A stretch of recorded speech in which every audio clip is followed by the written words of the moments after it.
Que tenía obligación de hacer esa consulta con la máxima celeridad posible y por tanto, lo hice en cuanto tomé posesión del cargo.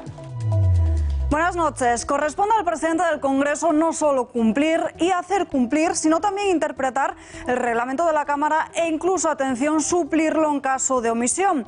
El presidente de la Cámara Baja, desde este martes, la socialista Meritxell Batet, es la tercera autoridad del Estado, pero cuando se trata de tomar decisiones en defensa de la dignidad de España, Batet ha preferido pasar el balón. Lo manda el Supremo entonando eso de la separación de poderes y, al parecer, obviando su papel rector como máxima autoridad en esa institución que representa la soberanía popular. Mientras tanto, Partido Popular, Ciudadanos y Vox presentan recursos contra las fórmulas elegidas por los presos golpistas para acatar la Constitución. Batet se esconde en el alto tribunal y pide información sobre cómo tratar a los diputados que están en prisión preventiva. Para muchos, una hábil maniobra de distracción con la que los socialistas se aseguran no tener que tomar decisiones antes de los comicios de este domingo y quizás hasta pasada la ronda de consultas y formación de gobierno. Ya lo saben, con 123 diputados, Sánchez no está ahora para hacerse enemigos. España paga una vez más el precio de la ambición socialista. Más noticias en titulares.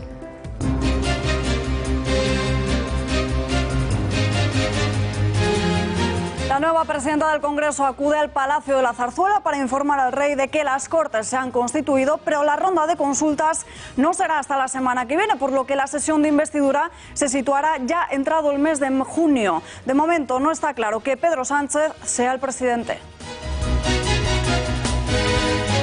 Rocío Monasterio acudió ayer a la sesión constitutiva de las Cortes y estuvo sentada al lado de la mujer de José Luis Ábalos. La candidata de Vox ha desvelado esta mañana cómo escuchó a la esposa del ministro de Fomento hacer comentarios racistas. Yo estaba en la tribuna acompañada de la mujer de Ábalos, que se atrevía a decir, estos que a nosotros nos llaman xenófobos, estaba en la tribuna y hablaba y se dirigía a los diputados, que eran los de Vox, que estaban detrás del banquillo del PSOE, y decía, ¿quién es ese negro que hay ahí? Mañana Ciudadanos iba a realizar un acto en Hernani, pero en sus filas han cambiado de parecer después de que el pasado sábado se celebrase en el municipio de Josu Ternera un acto en el que pedían libertad para el etarra. Maite Pagazartundúa, Edmundo Val o Albert Rivera serán algunos de los presentes. Y a mí que se produzcan homenajes a terroristas en el 2019 en España me parece una vergüenza. Y a mí no me da la gana que haya pueblos de España que no se puedan pisar porque son su feudo. Entonces mañana efectivamente vamos a realizar un homenaje a las víctimas del terrorismo en el pueblo de Josu Ternera. Colea la polémica por las críticas de Podemos a las donaciones de Amancio Ortega. Y atención, porque Íñigo Errejón vuelve a desvincularse de su antiguo partido al asegurar que mientras el dueño de Inditex pague sus impuestos, le parece fenomenal que realice donaciones a la sanidad pública. Yo es que no veo la menor contradicción. Creo que en política hay que ser pragmático. ¿Que alguien quiere ofrecer una donación? Por supuesto. En página de sucesos, libertad provisional para la madre del bebé que dio positivo en droga. El Tribunal Superior de Justicia de Valencia suspende también provisionalmente la patria potestad de la madre. Tanto ella como su pareja quedan investigados en una causa abierta por un delito de lesiones y otro de abandono de familia. Decapitada una misionera española de 77 años en la República Centroafricana. Inés Nieves Sancho fue asesinada el pasado domingo en este lugar cuando llevaba casi 3 décadas trabajando como misionera del país.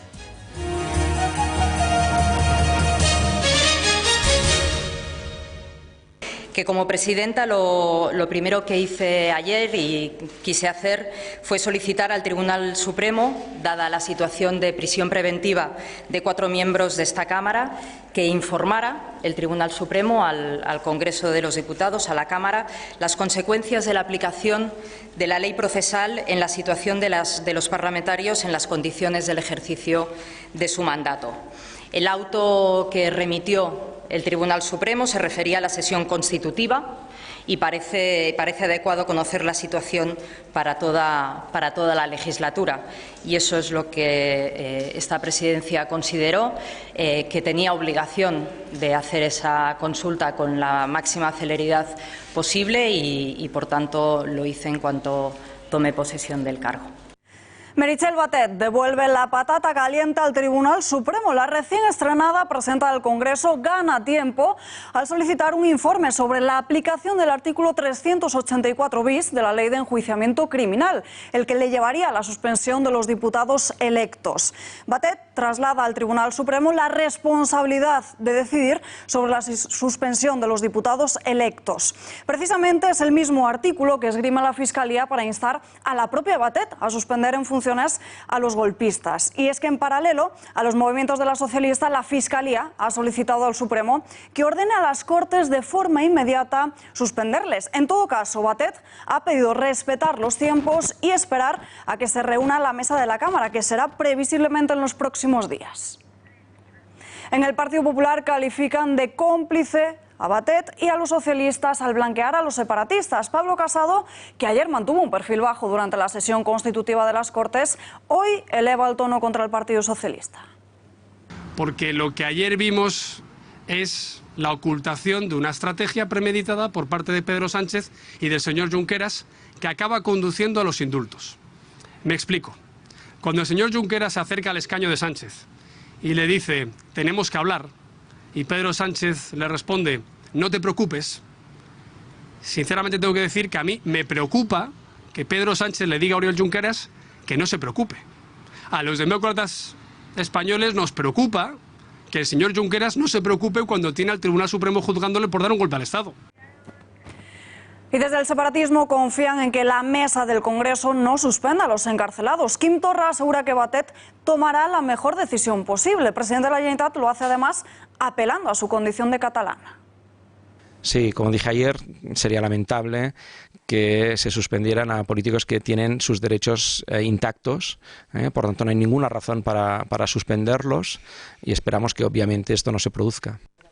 Estoy convencido de que la presidenta del Congreso tomará la decisión adecuada para los intereses de nuestros compañeros, solo faltaría, ya que parece ser que tenemos la gran suerte de tener a 2 catalanes al frente del Congreso y del Senado, pues estoy seguro que la señora Batet respetará los derechos de nuestros compañeros.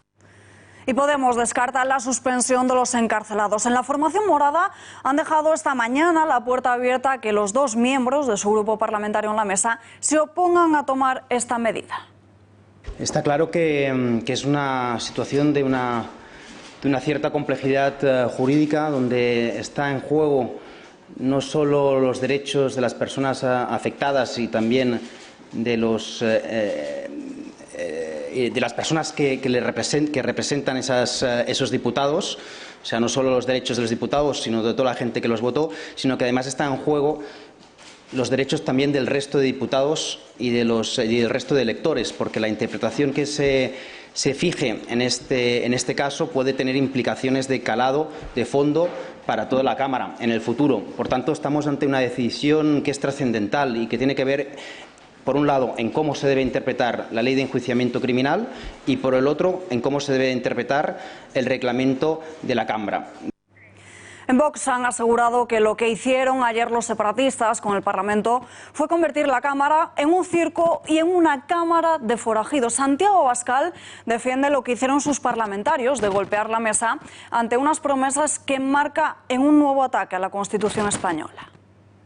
Los separatistas van a tener muchas oportunidades para poder defender sus ideas en el Congreso a lo largo de toda la legislatura. Ya todo el mundo sabe que si por nosotros fuera, pondríamos encima de la mesa la ilegalización de los partidos separatistas, pero mientras no tengamos la mayoría suficientes no podremos hacerlo. Pero ayer no se trataba de soltar un discurso. Ayer lo que hicieron fue atacar la Constitución cuando tenían que acatarla. Ayer lo que hicieron fue declarar su adhesión a los principios del 1 de octubre, a la República Catalana y defender los presos políticos, es decir, directamente atacar la Constitución.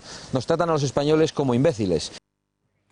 24 horas después de adelantarse a Pablo Casado al solicitar que no les permitiesen esas formas a los separatistas, Albert Rivera ha vuelto a cargar contra Meritxell Batet. Por eso ha defendido una reforma legal para impedir que se puedan presentar a las elecciones personas en una análoga situación. Entre el deshonor y la guerra, si escoges deshonor tienes guerra. Y esto no lo dije yo, esto fue en la Segunda Guerra Mundial. No digo que haya guerra, pero guerra política sí que hay. Es decir, si unos señores vienen al Parlamento a insultar al pueblo español después de haber intentado romper tu país, yo digo que ya lo dije en la legislatura anterior, hay que cambiar la ley para que no pasen cosas como esta. Pero además hay que impedirlo. La señora Batet ayer, si hubiera sido una presidenta decente a la altura del pueblo español, cuando dicen el mandato del 1 de octubre, la República Catalana y presos políticos, que me parece lo más grave de todo, porque claro, es asumir que tu país es una dictadura. En el momento que dice presos políticos, si la presidenta le dice o retira usted presos políticos o usted no puede ser diputado de esta Cámara ni cobrar un sueldo público, ese señor tiene que escoger entre ser diputado y cobrar el sueldo público o retirarlo. Si lo retira, hemos ganado todos. Y si no es diputado, también. Batet y Cruz comunican oficialmente al rey la constitución del Congreso y del Senado. Tal y como había anunciado la Casa Real, la nueva presidenta del Congreso ha acudido al Palacio de la Zarzuela esta misma mañana, sobre las 11, y Manuel Cruz poco después, para informar al jefe del Estado de esa sesión constitutiva que tuvo lugar ayer en ambas cámaras. Al rey le corresponderá, conforme al artículo 99 de la Constitución, abrir consultas con los representantes de los partidos políticos que hayan accedido al Congreso, proponer a través de la presidenta del Congreso un candidato a la presidencia del Gobierno. Así las cosas, se confirman que las consultas no van a coincidir con la recta final de la campaña de las elecciones europeas, municipales y autonómicas de este domingo 26 de mayo. El calendario nos dejaría la fecha de la sesión de investidura ya en el mes de junio, y con las Cortes constituidas no está claro que Pedro Sánchez salga investido en la primera votación. Los números de momento no le dan, pero en Junts per Cat ya no se resisten a apoyarle. Més enllà de si el Partit Socialista busca o no busca l'acord, més enllà si l'incomoda o no l'incomoda, més enllà si al final Ciutadans pensa abstenir-se o no, bé, jo crec que nosaltres també serà l'expressió d'algun gest, l'expressió d'alguna voluntat. Jo crec que hem d'estudiar-ho molt seriosament el que fem. Jo crec que en aquests moments no podem donar per decidit doncs, que nosaltres votarem en contra o tampoc que votarem a favor. Però jo crec que nosaltres la cosa que ens podríem fer i que seria més constructiva és dir, escolta, fem una anàlisi del que és més positiu, del que pot ajudar a trobar aquest moment zero, aquest moment de poder tornar a seure'ns en tranquil·litat, donant-nos a temps per buscar una solució al conflicte que tenim plantejat. Mientras tanto, Podemos insiste en entrar en el gobierno para respaldarles, los republicanos quieren gestos para ello y en Coalición Canaria se resisten. Pedro Sánchez necesita, como saben, 176 votos para lograr ser investido como presidente en la primera votación, y mayoría simple, más si es que no es, en la segunda. La suspensión de los diputados de Cataluña rebajaría el número de votos necesarios, pero si independentistas y Bildu rechazan a Sánchez junto a PP, Ciudadanos, Vox y Navarra Suma, los canarios podrían ser una clave fundamental en la investidura. Pero Coalición Canaria avisa que mientras los de Podemos estén en medio, que con sus votos no cuenten. Después de que 5 de sus encausados hayan acudido a las Cortes Generales, el Tribunal Supremo reanuda el juicio al golpismo catalán. Los peritos de Hacienda ratifican la tesis de la Fiscalía sobre la malversación del 1 de octubre y la suma de los importes astronómica. Casi 1 millón de euros es lo que gastaron los líderes independentistas en el referéndum. Así lo han detallado los peritos en el Tribunal Supremo después de las declaraciones de los últimos testigos. El primero de ellos, Jordi Martínez, que ha especificado que el tuit que se publicó desde la cuenta de Carme Forcadell el 1 de octubre, en el que daba las gracias a la gente por ir a votar, los escribió y publicó él. Exculpa así a la expresidenta del Parlamento de Cataluña. No es a las 9 de la mañana, el tuit es hecho a las 6 de la tarde, después de salir de la sede de Economía, básicamente porque el tuit lo hice yo. Un miembro de la Secretaría General de la ANC, Ricard Gené, ha explicado que ANC no tenía relación con los partidos políticos y que dentro de la organización hay diferentes ideologías. Sí, claro. La ANC es una entidad absolutamente transversal donde se reúne gente de lo más variopinto, desde ideología, digamos, que se puede llamar conservadora, hasta extrema izquierda. Tras las declaraciones de los últimos testigos del juicio a los golpistas, ha comenzado la fase pericial. Los primeros peritos han sido propuestos por la Fiscalía del Estado, que han confirmado que los líderes golpistas tenían destinado dinero público para la celebración del referéndum, aunque después no se utilizará en su totalidad. Si se acredita que se ha realizado la prestación, el que se haya interrumpido el servicio no hace por sí mismo que se anule la obligación y que se anule el gasto realizado. También han añadido que la celebración del referéndum ilegal afectó la disposición del gasto público. Entendemos que el gasto está realizado independientemente de que haya sido o no pagado. Más de 400 testigos han declarado en el Tribunal Supremo. Ahora comienza una nueva fase en el juicio a los golpistas y es el turno de conocer las palabras de los expertos propuestos, tanto por las defensas como por las acusaciones. Comentarios poco apropiados de la mujer de José Luis Ábalos en referencia a Ignacio Garriga. Es lo que hoy ha contado la candidata de Vox a la Comunidad de Madrid. Rocío Monasterio ha relatado hoy cómo vivió el pleno de Constitución de las Cortes y cómo la mujer del ministro de Fomento estaba sentada a su lado, pudo escuchar un comentario sobre el diputado de Vox por Barcelona. Según Monasterio, esta habría preguntado ¿quién es ese negro de ahí? A lo que luego añadía en tono de burla: se habrá bajado de la patera. Unas declaraciones que la candidata de Vox reprocha que provengan de aquellos que van dando lecciones de moral en esta materia. Yo estaba en la tribuna acompañada de la mujer de Ábalos, que se atrevía a decir, estos que a nosotros nos llaman xenófobos, estaba en la tribuna y hablaba y se dirigía a los diputados, que eran los de Vox, que estaban detrás del banquillo del PSOE, y decía, ¿quién es ese negro que hay ahí? ¿Quién es ese negro que hay ahí? Y le decía a alguien, ese negro es diputado de Vox. Se acabará de bajar de una patera. ¿Qué hace ahí? Esto decía la mujer de Ábalos. A 3 días de las elecciones y con posibilidades de gobierno para el llamado bloque de las derechas en Madrid, los candidatos apuran las últimas horas de campaña. Esta noche, las candidatas de Partido Popular y de Vox, Isabel Díaz Ayuso y Rocío Monasterio, explicarán sus propuestas en el Gata al Agua.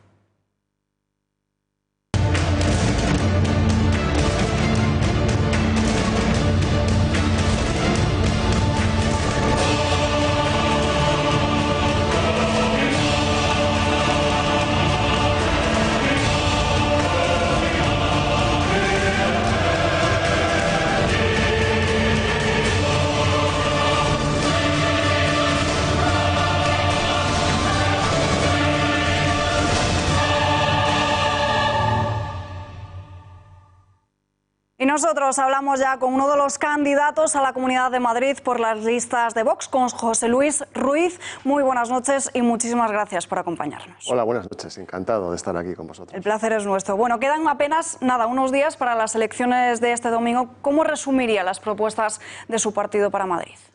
Bueno, en general, yo creo que Vox representa bastante bien lo que sería la defensa de la unidad de España, la defensa de las libertades, y una apuesta clara y decidida por la defensa de la vida y de la familia, ¿no? Yo creo que son un poco los bloques que nos definen y que son fundamentales en el discurso de Vox y que nos diferencia de los demás. A partir de ahí, pues bueno, podemos extendernos en la materia que quieras, ¿no? Un poco para ir viendo. Y bueno, la verdad es que está siendo una campaña bastante intensa, con un montón de actos y de eventos todos los días que, bueno, pues ya van haciendo mella y estamos deseando casi que llegue la jornada de reflexión. Bueno, usted es experto en el mundo inmobiliario, pero no en vano las filas en las que ahora milita quieren revolucionar el panorama urbanístico. ¿Cómo pretenden hacerlo? Lo que está claro, bueno, recordemos lo que ha pasado esta semana, ¿no? Que todos hemos visto cómo al final la famosa Operación Chamartín, Madrid Nuevo Norte, que se llama ahora, después de 4 años dando vueltas para acá, para allá, al final, en el último momento no se ha logrado aprobar. Sucedió lo mismo hace 4 años con Ana Botella. ¿Qué está pasando, no? El urbanismo no funciona en Madrid. No somos capaces de sacar adelante los proyectos urbanísticos necesarios para crear la oferta de vivienda en una ciudad que, además de que funciona muy bien económicamente en los últimos tiempos, después de la vuelta de la crisis, pues no deja de atraer población. O sea, Madrid es una de las pocas provincias que tiene pues crecimiento neto de población, de inmigración española, ¿no? y esto pues, nos lleva a una escasez tremenda. Nosotros apostamos por la liberalización del suelo. Vamos a poner en marcha y a empujar todos los proyectos, no solamente de Madrid Capital, también en la periferia y en el área metropolitana, en Alcobendas, en Pozuelo, en Alcorcón, hay un montón de proyectos en marcha, pero que no acaban de salir. En parte es porque tenemos una ley del suelo que no está bien terminada ni bien desarrollada, y en parte es porque hay mala voluntad y hay piques, ¿no? Vemos en algunos ayuntamientos donde han gobernado en coalición PP y Ciudadanos y se han puesto a darse codazos entre ellos para ver quién se atribuye el mérito de sacar adelante una cosa u otra. Yo creo que hay que estar por encima de estas rencillas políticas y ayudar a los madrileños a que puedan comprar una casa a un precio razonable. ¿Le parece lógico el coste de una propiedad o una vivienda en alquiler en Madrid, o es que es inevitable parar esa subida tan brutal de los precios que estamos viendo en los últimos tiempos? Claro, al final, aunque me parezca mentira, pero esto es ley de oferta y demanda. Es decir, tenemos una demanda disparada porque hay mucha gente en la ciudad, porque la economía va bien y había mucha demanda embalsada de los años de la crisis que ahora sale y que quiere comprar, y tenemos una oferta restringida. Es decir, ahora mismo, como decía, los políticos que han estado gobernando hasta ahora no nos han dejado producir nuevo suelo y nuevas viviendas. Entonces tenemos que descongestionar, por un lado, la parte de oferta para que haya más posibilidad de hacer viviendas, y también la demanda, porque la demanda ha pasado una cosa, y es que muchos de los que serían naturales compradores de vivienda en otras épocas hubieran comprado sin ningún problema, ahora se han visto obligados a ir al alquiler, de manera que el alquiler de repente ha recibido una demanda mucho mayor de la que estaba acostumbrado habitualmente. Entonces lo que vamos a hacer, una de nuestras medidas estrella, es retirar, aparte de esa demanda, que es una demanda solvente, es una demanda que tiene buenos puestos de trabajo, pero que no puede conseguir tener ahorro, precisamente porque está pagando alquileres muy altos. Y entonces proponemos una ayuda, no una ayuda, sino un aval por el cual aquellas familias que son solventes, pero que no tienen ahorro y sin pasar nunca de una tasa de esfuerzo razonable, dentro de las que son recomendadas por el Banco de España, un aval hasta el 20% del coste de la vivienda y hasta un máximo de 45.000 euros por vivienda. Hablan también en su partido de una bajada de impuestos. Bueno, muchos hablan de bajadas de impuestos, pero nosotros además no solamente decimos que bajamos los impuestos, sino que hacemos algo más importante, que es no aumentar la deuda. Porque fíjese que hemos pasado desde el año 2008 hasta hoy de una deuda en Madrid de 11.000 millones a 33.000 millones, cuando tenemos un presupuesto anual de 21.000, es decir, debemos vez y media lo que tenemos de presupuesto en Madrid. Esto es una barbaridad. Y claro, bajar impuestos a base de endeudarte más, pues así no tiene secreto, ¿no? El secreto está en saber hacer lo uno y lo otro. Hemos detectado 9.000 partidas en diferentes capítulos del presupuesto de la Comunidad de Madrid que suman alrededor de 4.200 millones de euros que vamos a ir retirando paulatinamente en los próximos 4 años. De manera que con esos ahorros nos van a permitir, por un lado, bajar la presión fiscal sobre los madrileños, que es bastante fuerte en este momento, y por otro lado, destinar parte de esos recursos a donde realmente se necesitan, especialmente sanidad y educación. Bueno, hemos visto un montón de actos electorales en esta semana, Valdemoro, mañana el jueves en Pozuelo, pero ¿qué cree que les preocupa realmente a los ciudadanos, a aquellas personas que viven en Madrid? Bueno, yo creo que realmente hay una preocupación. Yo creo que hay gente que está asustada con la posibilidad de que pueda producirse una alianza entre las izquierdas y, claro, pues nos empezarían... Bueno, ya nos han coartado bastante las libertades en muchos aspectos, pero yo creo que si llegan ellos al poder nos van a crujir a impuestos, se van a entrometer más en nuestra vida, por ejemplo, en educación. Si ya estamos bastante hartos de las leyes ideológicas, pues todavía pueden ir más lejos. Pero yo creo que no va a pasar. Yo creo que no va a pasar y además vamos, tranquilo, hay que salir a votar, ¿eh? Nos tenemos que levantar esa mañana todos y ir con nuestro voto al colegio electoral, porque basta que votemos exactamente igual que hace 25 días en las generales, con ese mismo resultado, aplicado a la Comunidad de Madrid y al Ayuntamiento de la capital. En ese escenario las izquierdas están fuera de Madrid. Con lo cual yo creo que hay que estar muy tranquilos, serenos, pero hay que ir a votar todo el mundo. ¿Cree que Podemos recibirá un batacazo este domingo? Hemos visto algunos municipios, por ejemplo Barcelona, Valencia, en los que las filas moradas han gobernado en estos últimos 4 años y las promesas sobre materias sociales han inundado sus mítines, pero luego al llegar al gobierno no se cumplen para nada. Bueno, el caso de Manuela Carmena es paradigmático en ese sentido porque efectivamente prometió 4.000 y pico viviendas y ha entregado 63, ¿no? Es decir, aquí hablan mucho y luego no hacen nada, ¿no? Pero... También hay una cierta resistencia porque al final ellos también pues, saben tirar de sentimientos, de esos resortes, aunque también yo creo que les va a perjudicar pues, una cierta división que se percibe, incluso en el caso de la operación Chamartín, se ha visto como por un lado en el propio grupo de Carmena estaban los de Sánchez Mato, los de no sé qué, y luego el PSOE en el último momento les ha traicionado, o sea que hay una guerra ahí entre ellos que bueno, yo creo que al final les va a perjudicar. ¿Por qué votar a Vox este domingo? ¿Qué les diría a aquellos que hablan del voto útil, el voto del miedo? El voto útil en este caso además es absolutamente irrelevante porque tenemos 132 escaños en la ciudad. Si tú recibes un 10% de votos vas a tener 13 escaños y si recibes un 20% 26. No hay ningún tipo de cortapisa en ese sentido ni de favoritismo hacia un partido que saque más voto o uno menos. Pero lo que está claro, yo creo que hay una diferencia clarísima y es que Rocío Monasterio ejerce un liderazgo absoluto. Es decir, es la única de todos los cabezas de lista de los demás partidos que se enfrenta con valentía y con contundencia a todos los políticos de izquierda sin ningún tipo de complejo y sin mirar a su aprobación y rompe completamente con el consenso socialdemócrata. Yo creo que eso es definitivamente lo que diferencia a Vox y a la candidatura de Rocío. Los últimos sondeos hablan de ello y también si nos vamos a los datos del 28 de abril y cogemos los de la Comunidad de Madrid, supone más de un 50% de personas que votaron a PP, Ciudadanos y a Vox. ¿Están abiertos a pactar con populares y con Ciudadanos? A ver, está claro que nadie va a ganar las elecciones de una manera con mayoría absoluta. Por tanto, nos tendremos que poner de acuerdo. Y nos tenemos que poner de acuerdo entre los partidos que tenemos una base común, un mínimo común denominador, que es una cierta apuesta por la libertad, por los bajos impuestos y por el rechazo a los regímenes totalitarios, al comunismo, ¿no? Entonces, yo creo que llegaremos a un acuerdo, estoy convencido. ¿Cuáles serían sus primeras exigencias para llegar a ese acuerdo? Bueno, yo prefiero no hablar de ello porque esto es un tema que corresponde más al partido y a Rocío, pero bueno, pues imagino que se hará. También dependerá un poco de la valoración final de quién lidera, quién tiene más peso, en fin, estas cosas tienen mucho que ver. Luego puedes imponer más o menos condiciones, pero que habrá condiciones, por supuesto. Bueno, esta noche seguro que nos habla de ello en El Gato al Agua, Rocío Monasterio. Muchísimas gracias por estar aquí con nosotros. Encantado. Buenas noches. Gracias. Todavía faltan algunos días para que los españoles decidan quién gobernará en Madrid, pero los candidatos ya hablan de pactos y el socialista Ángel Gabilondo asegura que en Ciudadanos ya le han cerrado la puerta. Yo dije que los pactos son siempre al menos entre dos, que pactar solo es una cosa incomodísima y que cuando hay que pactar entre dos, pues hay que preguntarle también qué piensan los otros. Y yo le pregunté el otro día al señor Aguado que qué pensaba de esto y me dijo que no iba a pactar conmigo.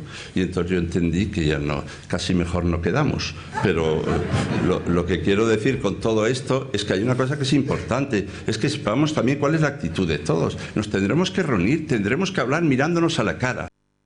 Destrozada la sede de Vox en Bilbao. Se trata de la enésima vez que la formación de Santiago Abascal es víctima de este tipo de ataques. En esta ocasión ha sucedido en el barrio bilbaíno de Deusto. Sobre las 9 de la noche de este martes, un grupo de radicales ha lanzado piedras a la fachada de la sede, que está en la tercera planta de un edificio, y han provocado la mayoría de la rotura de los cristales del local. En ese momento, 3 militantes del partido se encontraban en el interior, pero no sufrieron herida alguna al encontrarse lejos del ventanal. Los intolerantes también han dañado un vehículo aparcado en la calle al ser alcanzado por las piedras. Y para el sprint final de la campaña electoral, Albert Rivera se va hasta el País Vasco. El sitio elegido es Ugao Miravalles, el municipio vizcaíno en el que nació y vivió Josu Ternera, el dirigente de ETA que recientemente ha sido detenido. Mañana el líder de la formación naranja y otros dirigentes del partido celebrarán uno de sus últimos actos de campaña electoral en ese punto. Estará también la número 2 de Ciudadanos a las elecciones europeas, Maite Pagazartundúa, y el abogado del Estado, Edmundo Val, quien acaba de estrenarse como diputado de esta formación. Tenían pensado realizar este acto en Hernani, pero han cambiado de opinión después de que el pasado sábado se celebrase en este municipio un acto en el que se pedía la libertad de la etarra ternera. A mí es que me indigna mucho, porque yo me metí en política para defender la libertad, yo soy un enamorado de la libertad, y en Cataluña lo hicimos y lo sabemos tanto por qué, pero también en el País Vasco, ¿no? Y a mí que se produzcan homenajes a terroristas en el 2019 en España me parece una vergüenza. Es como un homenaje a los nazis. El totalitarismo hecho persona es Josu Ternera, que por cierto ha sido detenido. Y en esta semana se ha hecho un homenaje a Josu Ternera en su pueblo. Y a mí no me da la gana que en este país se hagan homenajes a terroristas cuando hay víctimas. El otro día estuve con las víctimas del cuartel de Zaragoza. 6 niños asesinados, 11 víctimas. Estos tíos han matado a niños, sabiendo que había niños en el cuartel. Lo ordenó Josu Ternera. Y a mí no me da la gana que haya pueblos de España que no se puedan pisar porque son su feudo. Entonces mañana efectivamente vamos a realizar un homenaje a las víctimas del terrorismo en el pueblo de Josu Ternera. Más de 600.000 euros es la gran cuantía económica que Podemos ha invertido para anuncios en Facebook. Las filas moradas son los que más gastan en este tipo de publicidad. Le siguen los populares, pero con una gran diferencia, ya que no se gastan ni la mitad. El PP ha destinado 217.000 euros, cantidad a la que le sigue los 187.000 gastados por Ciudadanos. Y en Podemos llama la atención que destinen más recursos para hacer más publicidad a Irene Montero antes que a Pablo Iglesias. Son conclusiones del primer informe que ha presentado la red social de su biblioteca de anuncios, una iniciativa que la compañía puso en marcha en marzo para favorecer la transparencia. Íñigo Errejón vuelve a desmarcarse de Podemos y contradice a Pablo Iglesias.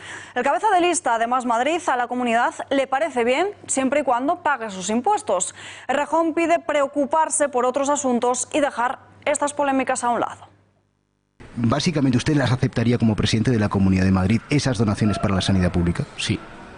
Sí, yo si alguien quiere donar algo que ayuda a curar, a prevenir o a salvar vidas, me parece bien. Y acto seguido voy a ser extraordinariamente estricto para garantizar que las normas se cumplen, que la gente y que los más ricos no evaden impuestos, pagan lo que les toca y con eso financiamos unos servicios públicos a la medida de las necesidades de una región moderna y de una región europea. Las dos cosas a la vez. Yo es que no veo la menor contradicción. Creo que en política hay que ser pragmático. ¿Que alguien quiere ofrecer una donación? Por supuesto. Errejón no critica a Amancio Ortega, pero esta semana hemos visto los ataques de algunos políticos de la izquierda al líder de Inditex por donar más de 300 millones de euros a la lucha contra el cáncer. El argumento empleado es que la sanidad pública española no puede depender de la aportación de ningún millonario. Pero ¿cuánto han aportado ellos? Vamos a verlo. Sesión de control, Javier Torres.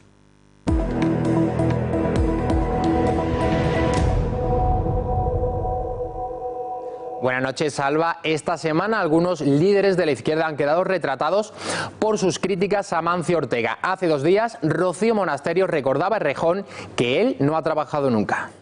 Y sí, Errejón, nosotros somos partidarios de que el dinero esté en los bolsillos de los españoles, sobre todo para librarles de gente como usted, que hablan contra los empresarios, hablan contra las pymes, contra los que crean empleo, contra el Madrid que madruga, cuando usted, de las manos blanditas, no ha trabajado en su vida, porque es que no ha trabajado en su vida.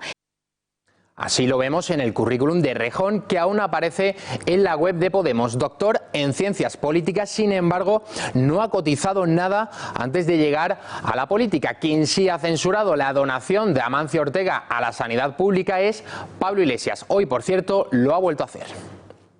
Cualquier persona, independientemente de su cuenta bancaria, va a poder ir a un hospital público si tiene necesidad de ello y le van a atender los mejores profesionales y los mejores medios. Y eso no va a depender de la caridad de ningún millonario.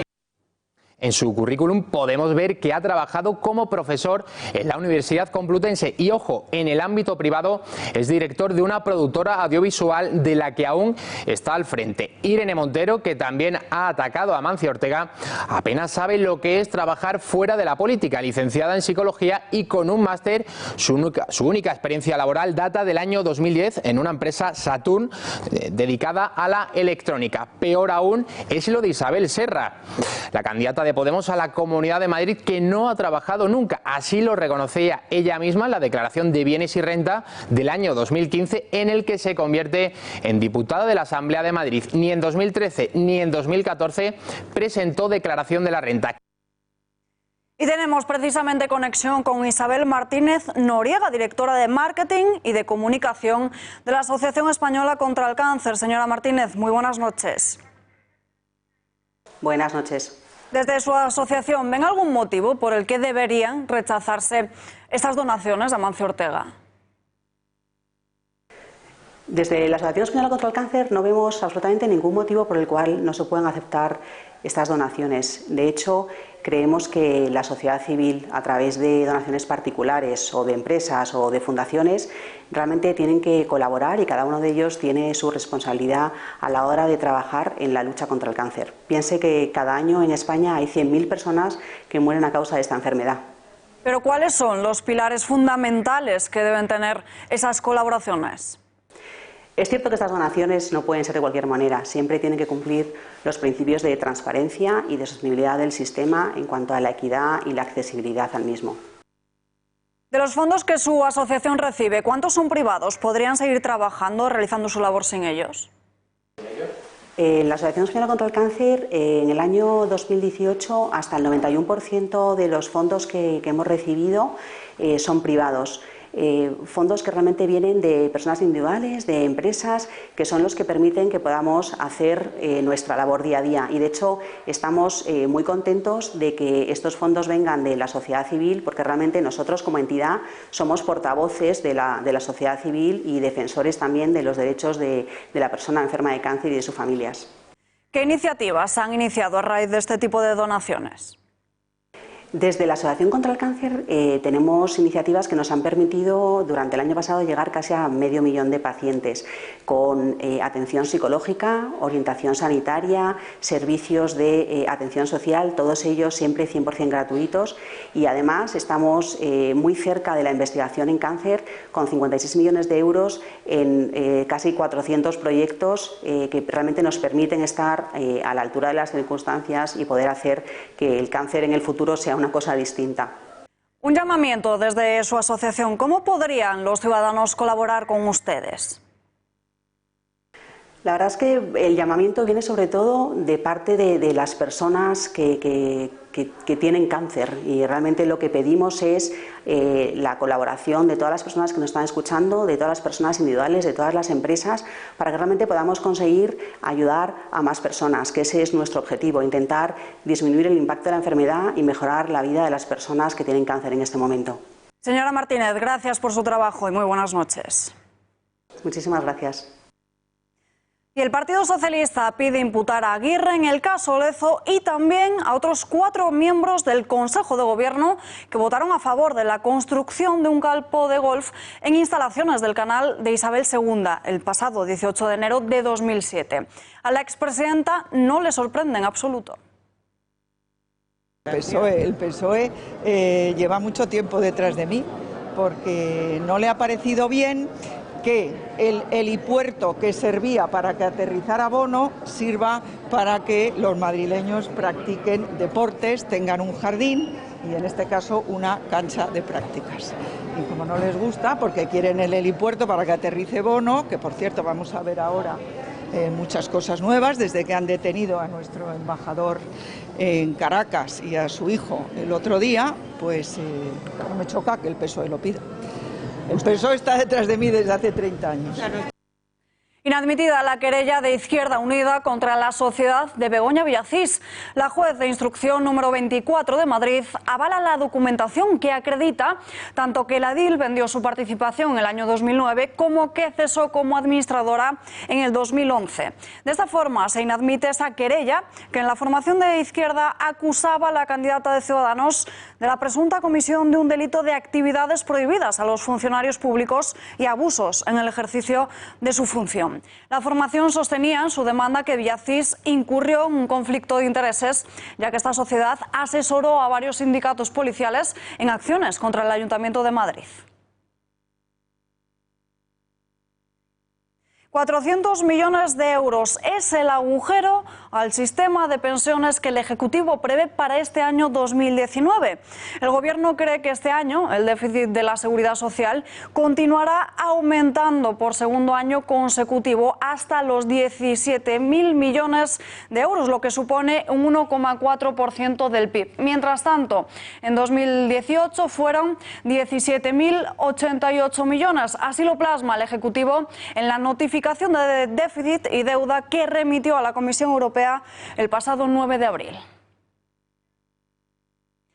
Más asuntos económicos, y es que parece que en lo que toca a la remuneración del ahorro hay buenas noticias. Nos lo cuenta el periodista y director de Pulso Económico, Xavier Urcajo. Xavier, muy buenas noches.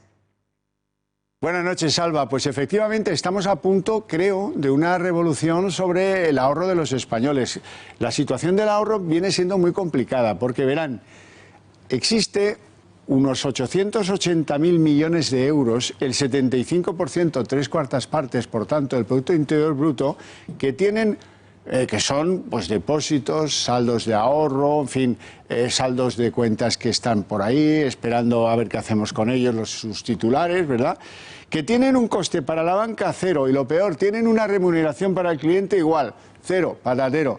Alguien se dirigió al Club de Amigos de Intereconomía anunciando: oiga, he ido al banco, hace unas semanas, he ido al banco y me ofrece el banco por mis ahorros el 0,01%. Claro, esto es una situación bastante anómala y que, oiga, la tarta es suficientemente grande como para que alguien diga a por ella.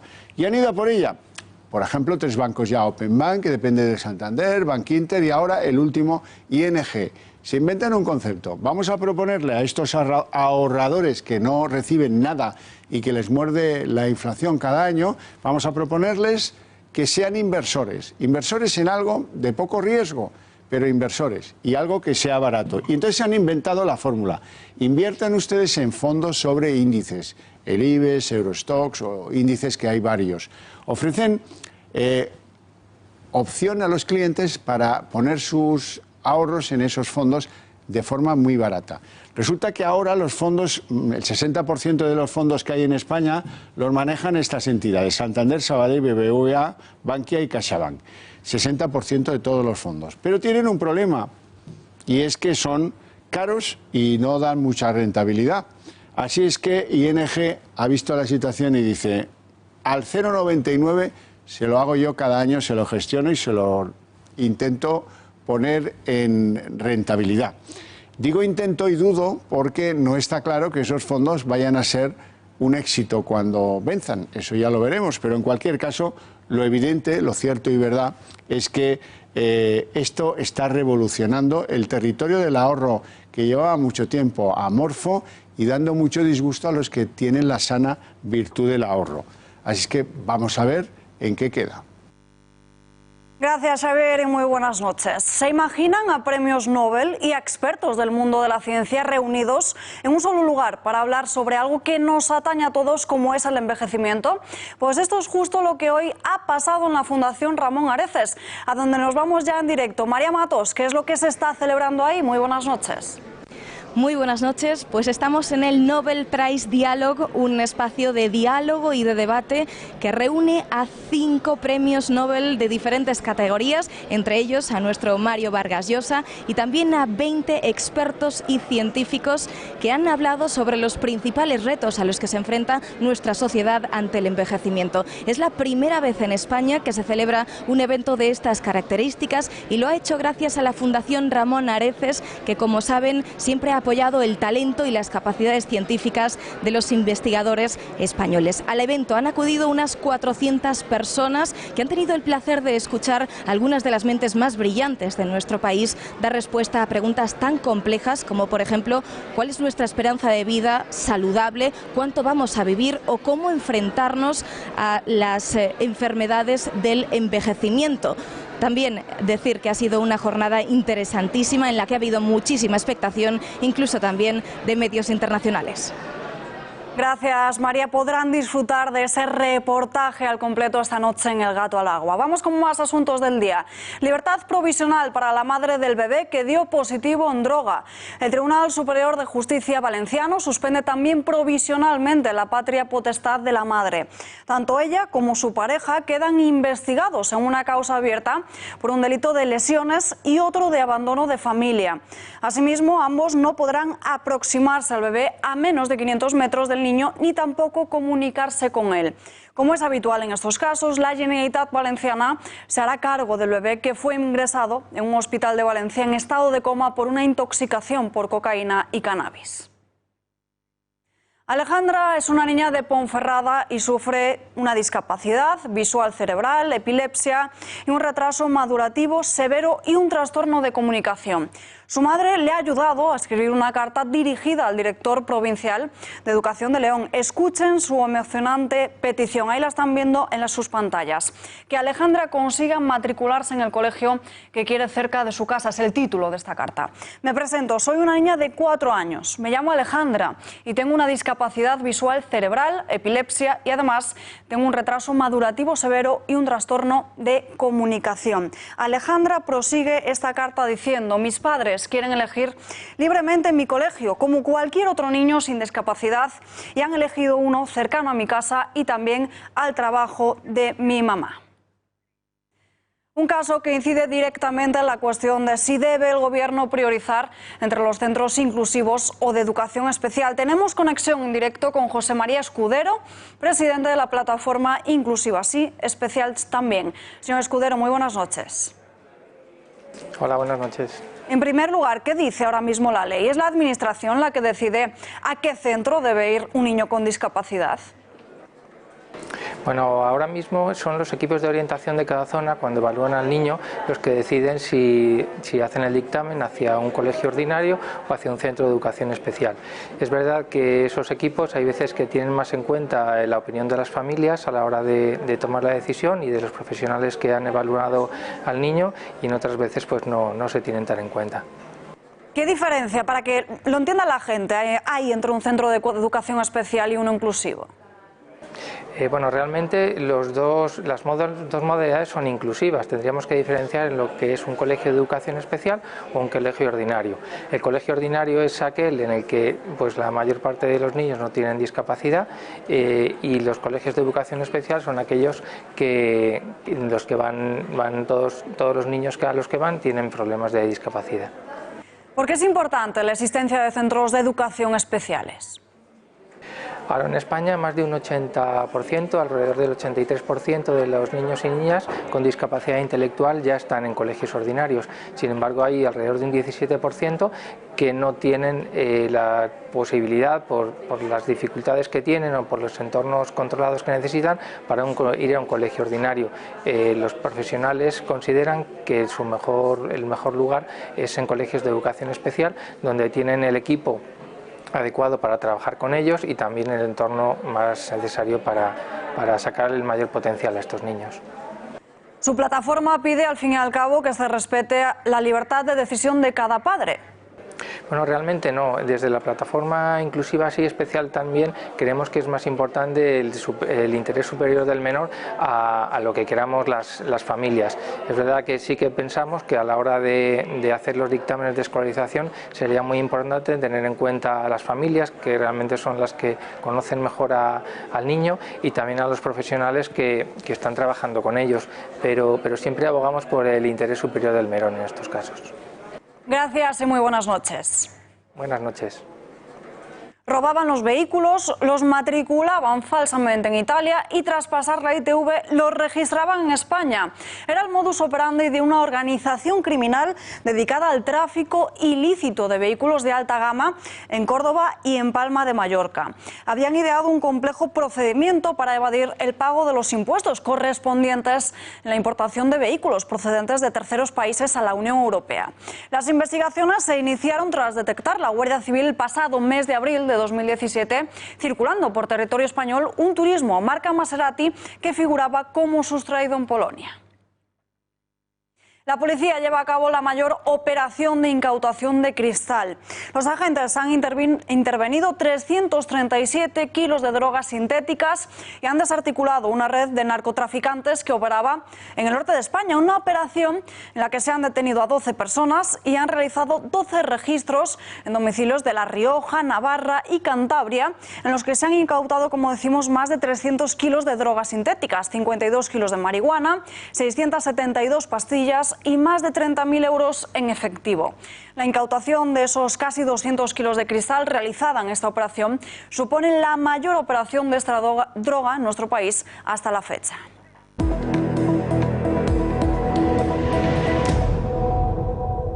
Decapitada una misionera española de 77 años en la República Centroafricana. Inés Nieves Sancho fue asesinada el pasado domingo y llevaba casi 3 décadas trabajando como misionera en el país.